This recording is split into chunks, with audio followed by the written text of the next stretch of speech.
इथं तरी थांबली ती बरं झालं ना गाडी. हम्म. मध्ये गेली असते उलटी होऊन तर. आज आपण खामगाव पंढरपूर राष्ट्रीय महामार्गावर आहोत. किल्ले धारूर ते माजलगाव हा जो मार्ग आहे, धारूर तेलगाव या मार्गालगत धुनकवड फाटा या ठिकाणी अपघात झालेला आहे.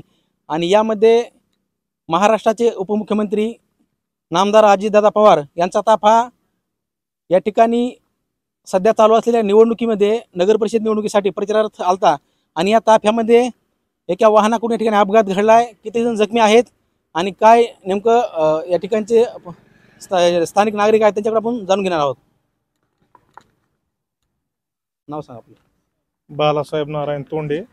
किती वाजता साधारणतः या ठिकाणी अजितदादांचा ताफा गेला होता आणि किती या ठिकाणी जखमी आहेत?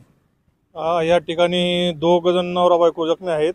2 मुलाली बी लागलेले आहे आणि मुलं सावधरितेमध्ये आहेत. पण नवरा बायकोचं म्हणजे एकदम परिस्थिती गंभीर आहे. बरं, ज्यावेळेस ही घटना घडली अजितदादांचा ताफा या ठिकाणी उपमुख्यमंत्री आहेत ते त्यांच्या ताफ्यातील कुणी या ठिकाणी थांबलं का, किंवा जे काही जखमी होते त्या जखमींना रुग्णालयात पाठवण्यात आलं का? रुग्णालयात आम्ही स्वतः पाठवलं, त्यांच्या ताफ्यातले कुणी पाठवलं नाही, कुणी थांबलं नाही. कोणीच थांबलं नाही. पोलीस प्रशासन या ठिकाणी दाखल झाले आहेत. त्यांच्याकडून कधी आले पोलीस आणि त्यांच्याकडून काय या ठिकाणी पंचनामा करायचं आहे? ते आता ज्येष्ठ आलेत. त्यांचा पंचनाम्याचे काय आपल्याला बातमी कळालेली नाही, पण आता ज्येष्ठ आलेत ते. बरं, संबंधित जे काही या ठिकाणी ज्यांना मार लागलाय त्यांना कुठल्या रुग्णालयात पाठवले? आता इथून तर दारूरला पाठवले होते आम्ही. तिथून पुढचे अपडेट आले की लातूरला पाठवलेत म्हणून. सिरियस आहेत का? सिरियस आहे, भरपूर सिरियस आहे. महिला सिरियस आहे आणि ते पुरुषही सिरियस आहे.